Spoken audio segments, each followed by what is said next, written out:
Porque un niño nos es nacido, hijo nos es dado, y el principado sobre su hombro, y se llamará su nombre admirable consejero, Dios fuerte, Padre eterno, príncipe de paz.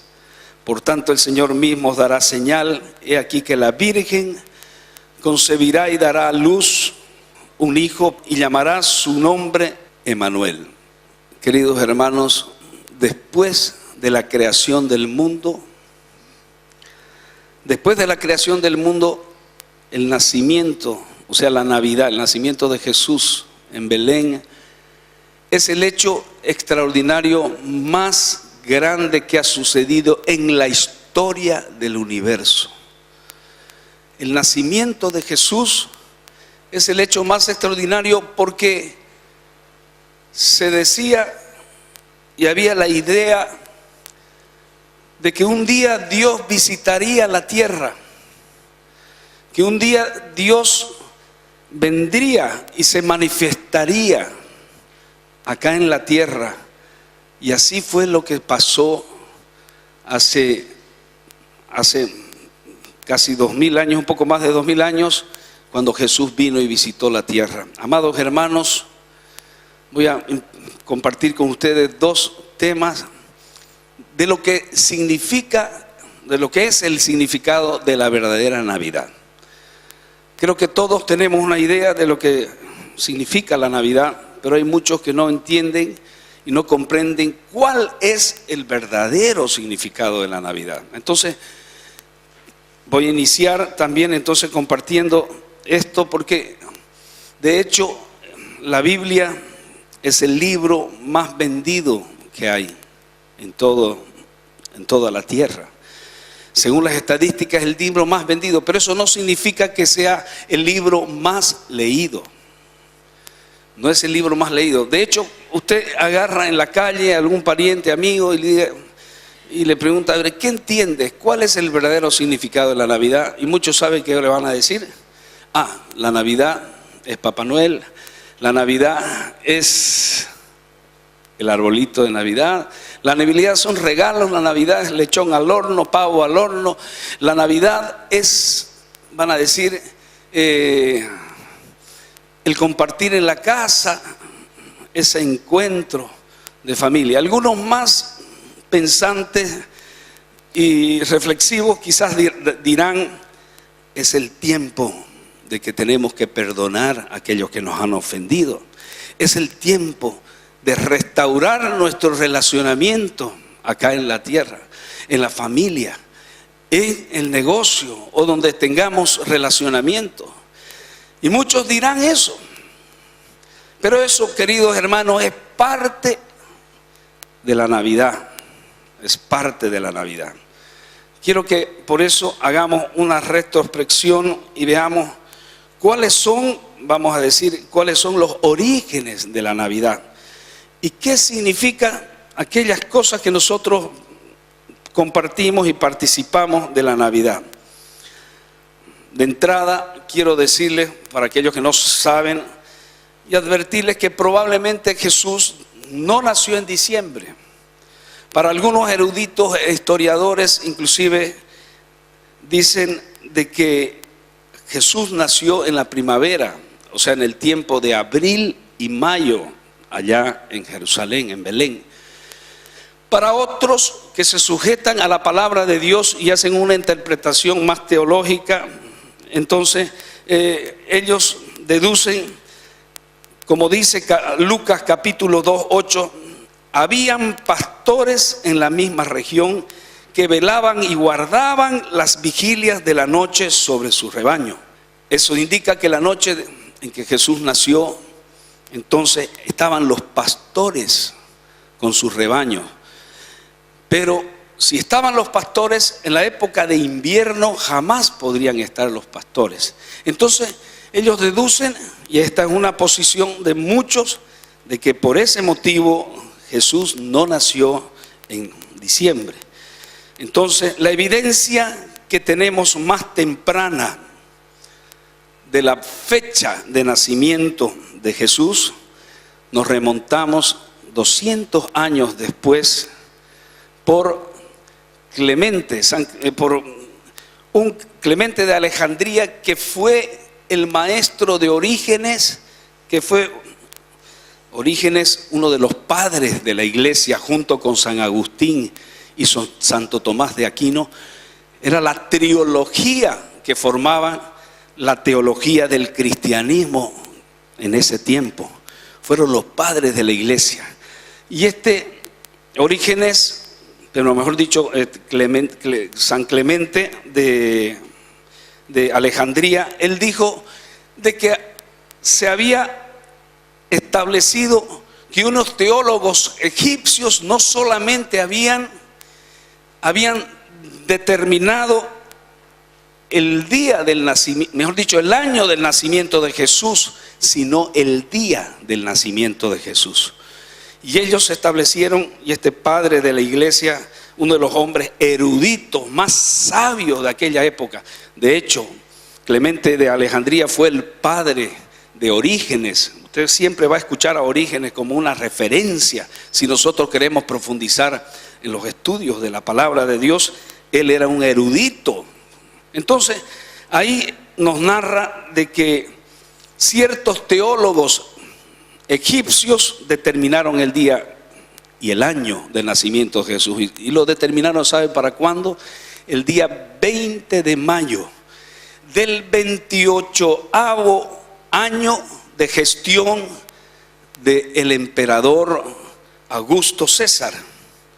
Usted sabe que Augusto César viene después de Julio César, porque Julio César terminó con la república y empieza el periodo más largo de un emperador, que fue Augusto César, que duró casi 42 años, o sea, como emperador. Él murió en el año 14 después del nacimiento de Cristo. Entonces él estuvo 42 años. Entonces se ha podido determinar, han podido determinar el día y el año del nacimiento de Jesús. Pero quiero decirles algo, amados hermanos, que esa fecha no es lo más importante, que nosotros como iglesia cristiana nos posesionemos y hagamos una polémica sobre el nacimiento, sobre la fecha, porque lo importante de todo es de que en esta fecha nosotros celebremos, honremos el nacimiento de Jesús. ¿Cuántos dicen amén?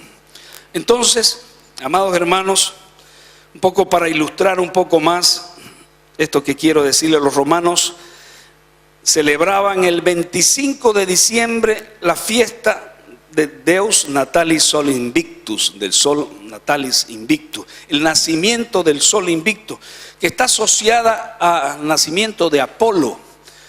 Usted sabe que ellos honraban a estas deidades, y el 25 de diciembre era cuando el Sol Invictus era honrado como una deidad, una de las más importantes, podemos decir, del Imperio Romano en aquella época. Entonces el 25 de diciembre fue considerado el solsticio de invierno, que los romanos llamaron bruma, y Julio César, cuando introdujo el calendario gregoriano el año 45, entonces se calcula que ya quedó como el 21 o el 22 de diciembre como una fecha donde se estableció la Navidad. Pero la fiesta cristiana de la Navidad parece haber sido trasladada en el año 330 en tiempos de Constantino. Constantino, si usted no lo sabe, fue el emperador que legalizó, que oficializó la religión cristiana como oficial del imperio en aquella época. Entonces es importante observar que a partir del año 35 ya empezaron monedas donde aparecen los símbolos cristianos. El mensaje recabado de la célebre visión que tuvo Constantino, porque Constantino, para convertirse, él tuvo una visión. Estaba camino hacia la guerra y antes de cruzar un puente, él tuvo una visión que vio la cruz, una cruz que estaba superpuesta sobre el sol. Y eso impactó su corazón porque no solamente vio esta imagen, la historia narra, si usted entra a internet usted va a poder entender mucho más profundamente esto, pero usted va a poder recabar información, no de cualquier fuente. Usted tiene que pedir sabiduría al Señor para buscar las fuentes más confiables. Entonces, a usted ahí va a ver de que no solamente Constantino vio esa cruz que se superponía sobre el sol, sino una voz le dijo: con este signo vencerás. Con este signo vencerás. Bueno, en este tiempo entonces donde nosotros entendemos que nace ya la religión oficial y nace la Iglesia Católica, que fue instituida en ese tiempo, y este fue el motivo para llevar el símbolo de la cruz en su estandarte, y fue la señal que tuvo, y no solamente la señal que tuvo, sino que ganó la batalla del puente Milvio, así se llamaba. Hermanos, también está la Saturnalia romana, que era una fiesta de 7 días donde se intercambiaba regalos, se liberaba a los presos en aquella época, y entonces eso se fue, vamos a decir, se fue fusionando con la religión y también con la celebración de la Navidad. Entonces se fue sincretizando, es lo que se llama sincretizando la religión con algunas manifestaciones así como esa. Entonces, amados hermanos, también vemos el arbolito de Navidad. Es otro elemento que aparece en Navidad. Muchos no saben de dónde se origina y por qué está. Y hay muchos que están en contra, otros que están a favor, pero otros que hacen, digamos, una teología sobre eso. Nosotros creemos que, amados hermanos, si nosotros no vamos a estar adorando al arbolito o rezando al arbolito, no somos una iglesia legalista que vamos a tomar como una cosa que va en contra de la sana doctrina. Amados hermanos, el arbolito de Navidad nace en el norte de Europa, en Alemania. Los germanos celebraban el 26 de diciembre. En estas fechas adornaban un árbol perenne que representaba a Yagasis, árbol del universo, costumbre que se transformó en el árbol de Navidad cuando llegaron los primeros cristianos al norte de Europa. Entonces, ese es el origen del arbolito de Navidad. Papá Noel, ¿cómo viene Papá Noel? ¿Cómo nace? Aunque Papá Noel tiene un origen muy simpático en Turquía, la tradición ha sincretizado también la imagen de Papá Noel con la fiesta de Navidad y del nacimiento de Jesús. Y vemos que Papá Noel es un personaje que está adelante, y muchas veces y actualmente el consumismo, por la imagen que tiene Papá Noel y su figura señera y paternal, entonces tiende a opacar el cumpleaños de Jesús. Entonces tenemos que tener mucho cuidado, mis queridos hermanos, en este tiempo. ¿Y por qué yo estoy predicando estas cosas, este tema de Navidad antes de la fecha de Navidad? Porque es importante que seamos advertidos, que no caigamos en aquello que el consumismo en este tiempo viene animando para hacer compras aquí, compras allá, y de pronto, ¿sabe qué? Usted se va a dar cuenta que hay en la familia discusión, entre los atritos. ¿Por qué vos vas a regalarle a mi hermana eso? Papá, ¿por qué vos vas a regalar a mi hermana y a mí me estás regalando? Entonces empiezan a entrar un malestar. Entonces tengamos mucho cuidado de nosotros establecer cuál es el motivo, cuál es el verdadero significado de la Navidad. Y es por eso, amados hermanos, que estoy hablando de una serie de 2 estudios donde vamos a profundizar el tema de este mes tan hermoso. Quiero decirle que para mí es el mes más hermoso de todo el año. Quiero decirle que para mí la Navidad yo la disfruto muchísimo, porque es el mes del reencuentro de la familia, es el mes de los que están lejos vienen a casa, es el mes donde hay una paz especial si nosotros sabemos interpretar el verdadero significado del nacimiento del príncipe de paz, que es Jesús. ¿Cuántos dicen amén? Es el príncipe de paz. Y él tiene que ser un tiempo fundamentalmente de paz. Nada debe arrebatarnos la paz, mis queridos hermanos. Nada debe arrebatarnos la comunión. Nada debe impedir de que sea un tiempo que nosotros honremos a Jesús, cuando es el tiempo donde tenemos la más grande oportunidad de hablar de Jesús. Es el tiempo donde tenemos la mayor oportunidad de hablar de quién fue Jesús y por qué nació en la tierra. Pues eso es lo que vamos a estudiar hoy día, es lo que vamos a compartir. Entonces, amados hermanos, Papá Noel decíamos que es un personaje simpático, pero tiende a opacar la imagen de Jesús por el consumismo que se ha desatado en ello. Entonces, no participar de eso es importante. De él se cuentan cientos de historias, especialmente narradas por los milagros y sus bondades que hacía. Entonces, este sacerdote fue llamado y fue designado como un santo patrón de Grecia, de Turquía, de Rusia y de Lorena, hace muchos años atrás. Y la leyenda de Nicolás de Bari o San Nicolás se remonta, hermano, allá, como digo, en Turquía. Y Nicolás tenía una especial inclinación por los niños. Su mítica fama de repartidor de obsequios se basa en otras historias que cuentan de que un empobrecido hombre que era padre de 3 niñas y que no podían casarse porque no tenían una dote, él se enteró que este hombre sufría mucho por eso, pero que a su vez él se compadeció y una noche entró a la casa de esta familia y en los calcetines que dejaban colgando, él colocó unas monedas de oro para cada uno de estas jóvenes que no podían casarse porque en la época necesitaban tener una dote. De ahí nace la imagen de este señora de Papá Noel, que, ¿sabe qué?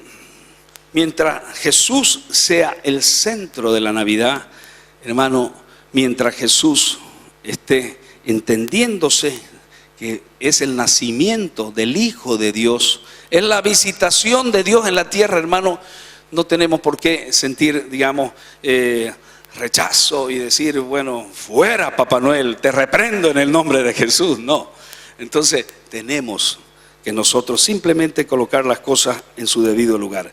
Finalmente, hermanos, la Navidad se consolida el 27 de febrero del año 380, cuando el cristianismo se convirtió en la religión exclusiva del Imperio Romano. Entonces ahí ya se concretizó algo además muy importante. El decreto que el emperador Teodosio en aquella época hizo, decretó y unió, escuche bien, las raíces judeo-cristianas del continente europeo con la cultura greco-romana. Se fusionaron.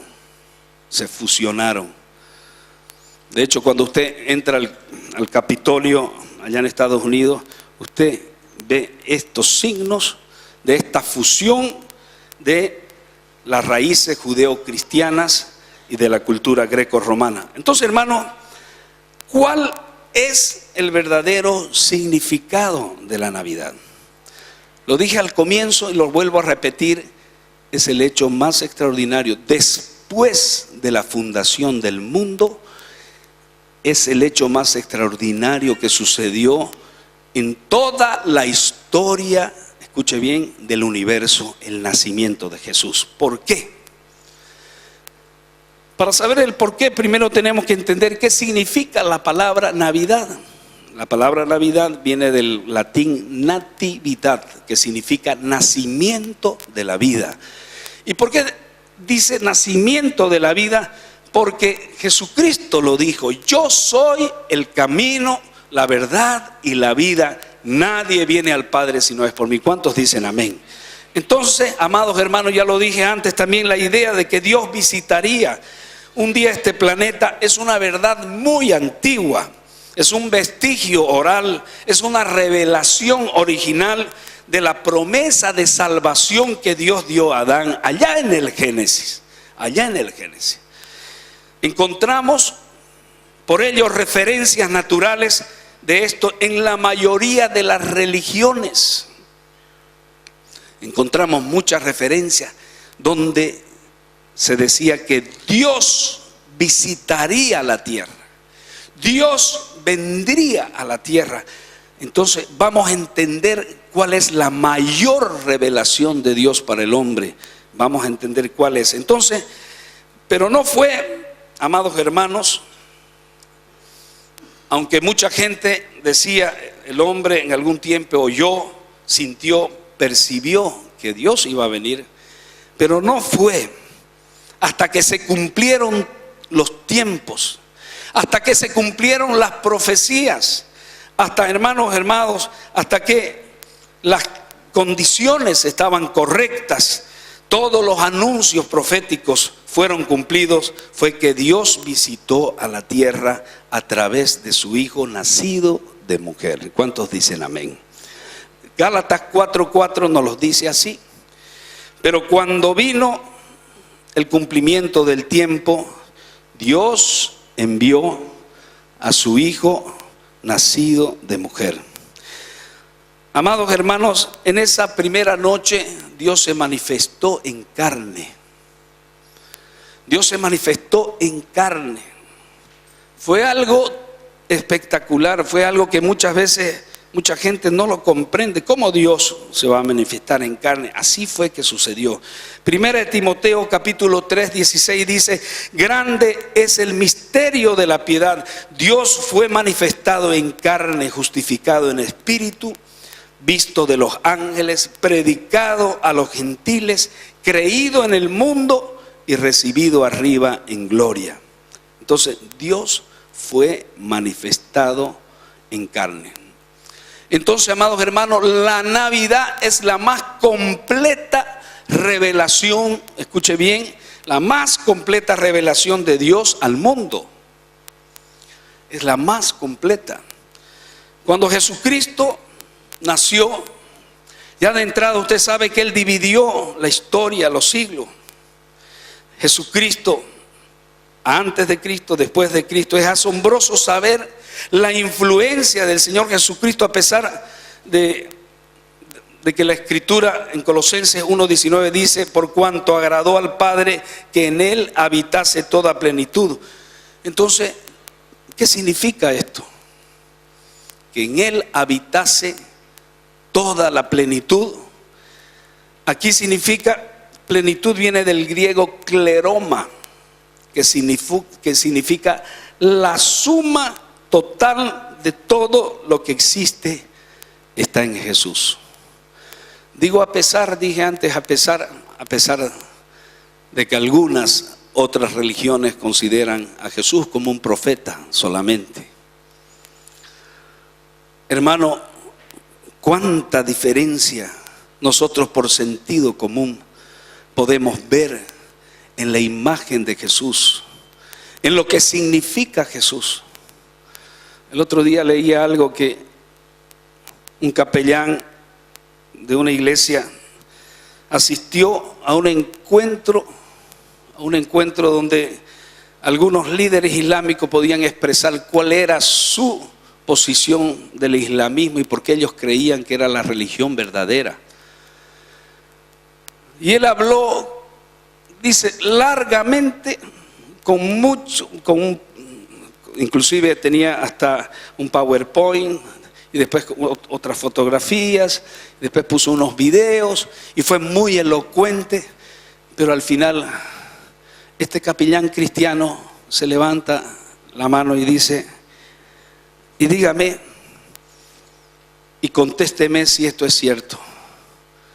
En el Corán a ustedes les enseñan de que ustedes matar a un infiel le va a dar el derecho de ganarse un sitio allá en el cielo. ¿Esto es real? ¿Esto es verdad? Esto es verdad de que el 80% de los islámicos enseñan de que matar a un infiel le va a dar un lugar allá en el paraíso. Dice que el hombre se quedó mudo, pero él volvió a insistir: yo quiero que usted me lo diga si esto se enseña o no se enseña. Y él dijo, con vergüenza, dijo sí. Sí, le dijo, es verdad. Ahora, yo quiero decirle, se lo resumo, porque es muy interesante el artículo. Quiero que vea la diferencia. Ustedes tienen que matar a un cristiano o a un otro de cualquier otra religión para ganarse un lugar en el cielo. Pero Jesús nos dice que nosotros tenemos que amar a los que no lo conocen para ganar un lugar en el cielo. ¿Cuántos dicen amén? Denle un fuerte aplauso al Señor. ¡Qué gran diferencia! ¡Qué gran diferencia! Nosotros los cristianos amamos. Y amamos a los que son budistas, a los que son, vamos a decir, islámicos, y que ahora estamos hasta siendo perseguidos, degollados, asesinados por este llamado Estado Islámico como ISIS, por ejemplo. Hermano, pero acá está la gran lección. Está la gran lección que nos dice que nosotros, en lugar de matar a los que son incrédulos, nosotros tenemos que amarlos y presentarle a este Jesús misericordioso, este Jesús amoroso, gentil, que no obliga a nadie a seguirlo. Esa es la gran diferencia que tenemos nosotros, hermano. Qué cosa más hermosa. Y la gran diferencia, hermano, muchos dicen que tenemos que respetar a la religión. Estoy de acuerdo, hermano, pero hay muchas naciones que fueron consolidadas, que fueron levantada bajo principios de la palabra de Dios, como los Estados Unidos, que empezaron por este concepto de ser plurales, por ser abiertos, empezaron a abrir mano y empezaron a quitar los símbolos del cristianismo en las escuelas, prohibieron la oración, y hoy en día vemos que realmente tanto mal y tanto desastre ha entrado en la humanidad. Francia está sujeta ahora a un terrible ataque, no solamente por formar parte de la OTAN, sino también por, ¿sabe qué? Porque abrieron mano. Y hay más de 4 millones de islámicos que están en el seno mismo. Se calcula que en el año 2038, 35, Francia va a ser islámica. ¿Sabe por qué? Porque ellos no entendieron cuál es su propósito. Me encanta Australia y el primer ministro de Australia, lo digo así porque le rayó la cancha. Ustedes quieren venir a este país, ustedes quiero que sepan que nosotros somos cristianos y se van a respetar las normas cristianas en este país. Ustedes pueden tener su religión, pero ustedes no van a influenciar ni meter toda su religión acá en este lugar. ¿Cuántos dicen amén? Hermano, se posesionó. Denle un fuerte aplauso al Señor. Ese hombre se posesionó. No podemos nosotros. Y por último, hermano, se comparan las religiones. Sabemos que allá en la India, no me canso de decir, hay una tumba donde a lo mejor están los huesos del Buda. Usted va allá a la Meca, están los huesos del Mahoma, pero usted va a Israel y hay una tumba vacía porque Jesús resucitó de entre los muertos y fue el único que dijo: yo soy Dios, y resucitó de entre los muertos. ¿Cuántos dicen amén? Denle un fuerte aplauso al Señor. Aleluya. Hermano, son tiempos difíciles, pero Dios, la palabra de Dios dice que la plenitud de Dios habita en Jesucristo. Yo quiero que usted entienda esto, que es profundo pero es sencillo a la vez. La palabra habitase no significa simplemente morar, sino significa vivir permanentemente, vivir siempre. Jesús no solamente es la imagen de Dios, Él es completamente Dios. Él es Dios y fue el único que se atrevió a decir: yo soy Dios. Por eso es que lo crucificaron. Por eso es que los judíos se rasgaron sus vestiduras. Blasfemia, dijeron. Porque fue el único que se atrevió a decir, no solamente porque se atrevió, sino porque era. ¿Cuántos dicen amén? Porque era Dios. Porque era Dios. Amados hermanos, nada le falta. Colosenses 2:9 dice, porque en él habita corporalmente toda la plenitud de la deidad. Toda la plenitud.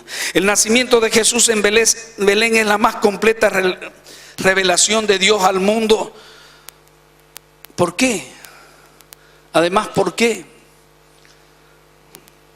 Yo pregunto acá, ¿cuántos aquí desearían conocer a Dios? Levante su mano. ¿Cuántos aquí desearían conocer el carácter de Dios, los pensamientos de Dios? Levante la mano. Bien, hermano, solamente tiene que mirar a Jesús. Si usted quiere conocer el carácter de Dios, si usted quiere conocer qué es lo que piensa, qué le gusta, qué no le gusta a Dios, usted tiene que mirar a Jesús. Usted tiene que mirar a Cristo Jesús, porque Dios se reveló a través de Él. Y es algo que tenemos que entenderlo, hermano, que es tan importante. En Él fueron colocadas no solo las perfecciones que fueron mostradas en la creación, como fue el poder que tuvo Dios para crear el mundo, para crear las especies, para crear al hombre. No solamente la sabiduría, no solamente la majestad. En Jesús se encuentran también otro tipo de perfecciones, como la justicia, como la misericordia, como el amor en su más elevado significado. Como nos dice la palabra, que el amor de Jesús sobrepasa todo conocimiento. Va mucho más allá de lo que usted puede entender, hermano, o yo pueda entender. El amor de Jesús. Todas esas perfecciones fueron colocadas en Jesús. La Biblia dice en Juan capítulo 1, versículo 14, y el Verbo se hizo carne, dice, y habitó entre nosotros. He aquí una virgen concebirá y dará a luz un hijo, y llamará su nombre Emmanuel, que traducido es, ¿qué cosa? Dios con nosotros. El nombre de Emmanuel significa Dios con nosotros. Imagínese, hermano, que Dios estuvo allá en Belén hace 2000 y tantos años y no le reconocimos. Y no había un lugar en el mesón que tuvo que ir a nacer en un pesebre.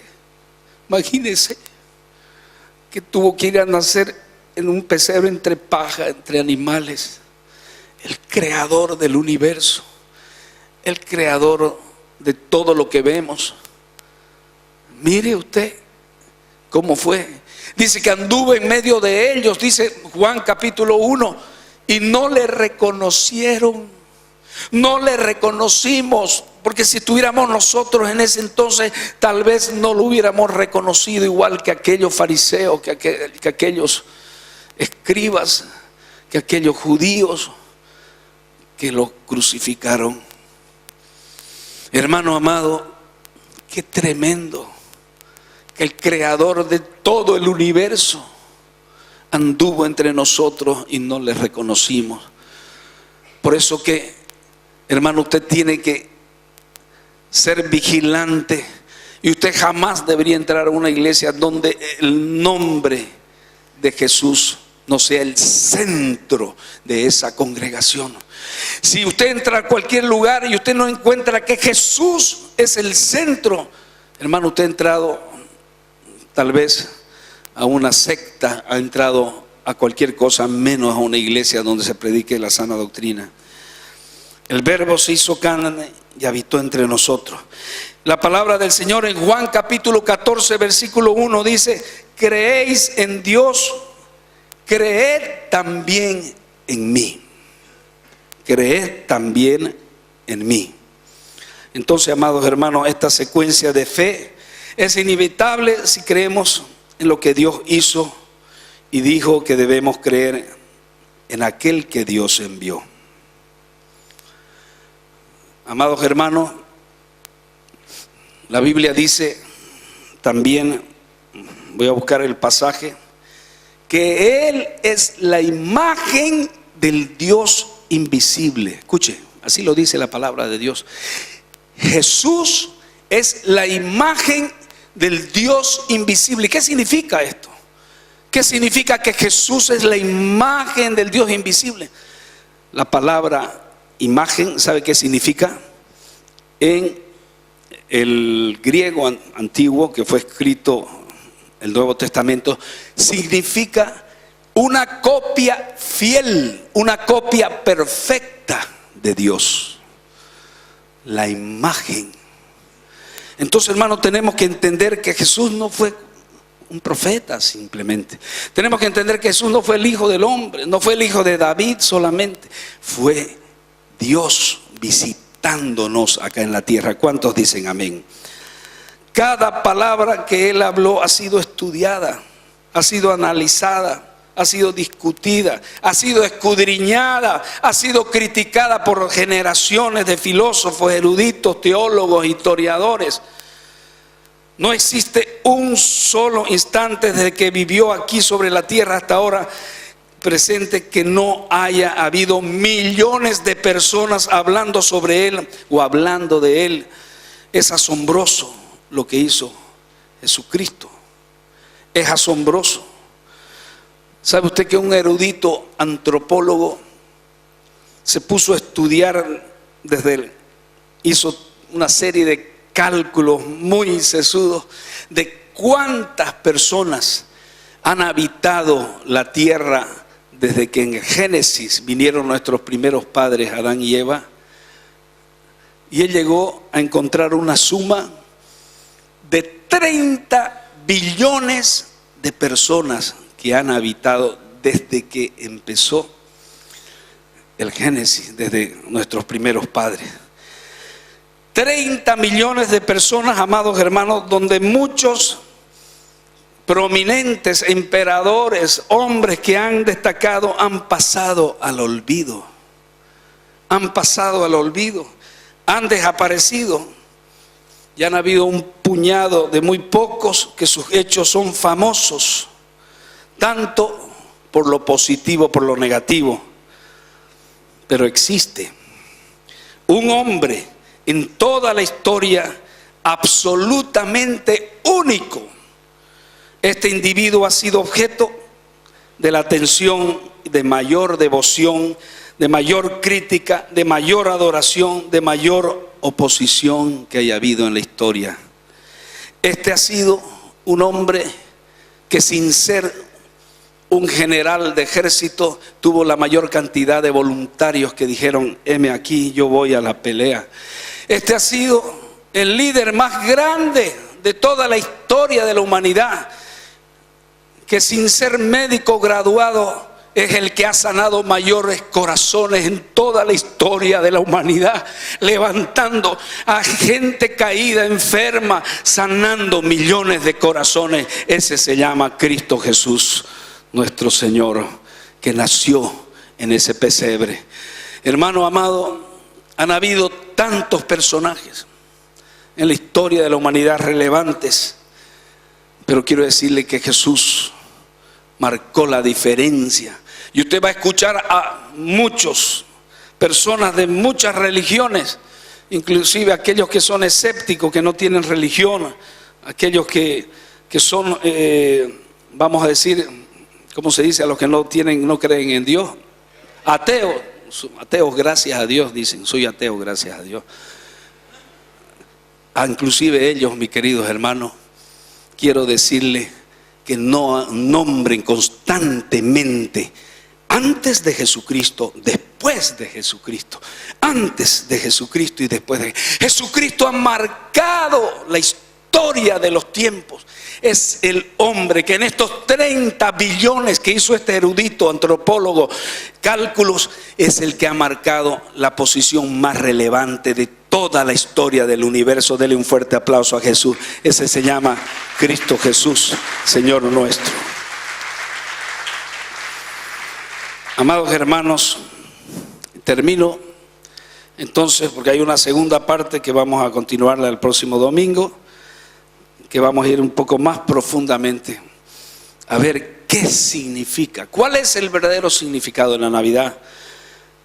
Pero vemos estos personajes que aparecen y que es importante que usted los conozca en todo el entorno que nos dice Mateo capítulo 1. Ahí nos habla el nacimiento de Jesús y nos habla que había Herodes, el rey de Herodes, que ¿qué simboliza Herodes en la Navidad? Quiero terminar con esto. Herodes significa aquellos que buscan destruir la verdad. ¿Qué simboliza José y María? José y María simbolizan aquellos que cuidan la verdad. Para que usted entienda estos personajes, ¿qué simboliza? La estrella prodigiosa, la estrella que apareció, que fue un hecho extraordinario. Si usted se pone a pensar que Dios movió las constelaciones para poder anunciar el nacimiento de su hijo, no es un hecho común, no es un hecho cualquiera, es el hecho que marca la historia, que fue Jesucristo. ¿Qué simboliza esta estrella? Esta estrella que la vemos acá, que la vemos allí, entonces simboliza, amados hermanos, el Espíritu Santo, que fue el que nos guía. El Espíritu Santo es el que nos guía a la verdad. Fue la que guió a estos, vamos a decir, a los Reyes Magos, que vinieron salteando muchas dificultades de muy lejos. Simboliza el cristiano, como usted, como yo, que para llegar a Jesús, porque todos los que estamos aquí, hermanos, estamos anhelando un día estar delante de Jesús. ¿Cuántos aquí anhelan estar del frente a frente con Jesús? Levante su mano. ¿Cuántos aquí anhelan estar cara a cara con Jesús? Yo es lo que más sueño, lo que más anhela mi alma, es estar frente, cara a cara con Jesús un día y caerme a sus pies y adorarle y abrazarle y decirle: gracias, Jesús, por lo que hiciste, por mi vida, por mi casa, por mi familia. Gracias, Jesús, por haberme salvado. Gracias, Jesús, por entregar tu vida de la forma más trágica, más dura, más cruel, siendo crucificado en una cruz. Gracias, Jesús, por ese amor que no lo logro entender, por tu misericordia que no la logro comprender. ¿De dónde viene? Eso simboliza, amados hermanos, la estrella prodigiosa que fue guiando a estos magos por todas partes, por todos los lugares, salteando muchas dificultades como las vamos a saltear nosotros, vamos a sortear nosotros. Muchas dificultades en el camino, van a haber impedimentos, pero esa estrella que simboliza el Espíritu Santo nos va a guiar un día para estar frente a frente con Jesús. ¿Cuántos dicen amén? ¿Qué simboliza? ¿Qué simboliza los Reyes Magos? Decíamos que la estrella simboliza el Espíritu Santo. Los Reyes Magos simbolizan los que buscan la verdad. Estos somos nosotros. Estos somos nosotros, es usted y yo. Y por último, ¿qué simboliza Jesús? ¿Qué simboliza Jesús en todo esto? Jesús simboliza la verdad. Fuerte el aplauso al hermano, caray. Bien. Jesús simboliza la verdad. La verdad. La verdad. Entonces, amados hermanos, conclusión: Jesús no solo es el Creador y Señor, Él quiere ser su Salvador. Entonces, me gustaría orar en este momento. Me gustaría que usted dé un paso de fe en esta mañana. Es una primera parte de 2 mensajes que vamos a tener para que entendamos este tiempo, porque diciembre llegó. Diciembre llegó y para mí el mes más hermoso del año, porque aquí es el mes donde vamos a exaltar, donde vamos a reunirnos con la casa, con la familia, donde vamos a perdonar a aquellos que vamos a declinar todas nuestras posiciones personales, egoístas. Es el tiempo más maravilloso. Pasé una Navidad hace unos 20 años atrás en el norte de los Estados Unidos, allá en Boston. Y fue una de las Navidades más bellas que pasé, aunque yo estaba solo. Porque ¿sabe qué? Todo el mes de diciembre, todas las radios, como que si se pusieran de acuerdo, empiezan a poner solo músicas de Navidad donde glorifican la imagen del nacimiento de Jesús, del Emmanuel, del Dios con nosotros. Y es una paz que se siente, es un ambiente, una atmósfera tan especial, porque es el tiempo, como decía, que tenemos que reunirnos con la casa, con la familia. Y quiero que le entregues este mes, para que este mes sea un mes de reencuentro con nuestro amado Salvador. Es un mes donde nosotros depongamos toda lucha, las pruebas que hemos pasado este año, y decirle gracias, Señor, porque este mes recordamos el nacimiento, tu venida, tu visitación. Yo quiero que venga y pase aquí adelante con un espíritu de decir: Señor, yo quiero pasar una Navidad honrándote a ti como el Señor y Salvador de mi vida, porque tú no solamente eres mi Señor, tú eres mi Salvador. Y yo quiero venir aquí adelante como un acto de que esta Navidad, este tiempo de diciembre, donde vamos a reencontrarnos con aquellos que vienen lejos, con nuestros parientes, con nuestros familiares, va a ser un tiempo donde vamos a estar abrazándonos, vamos a estar dándole gracias al Jesús poderoso que dio su vida, que se hizo un bebé, que se hizo hombre para venir y nacer en un pesebre y darnos salvación eterna. Yo quiero que venga como una señal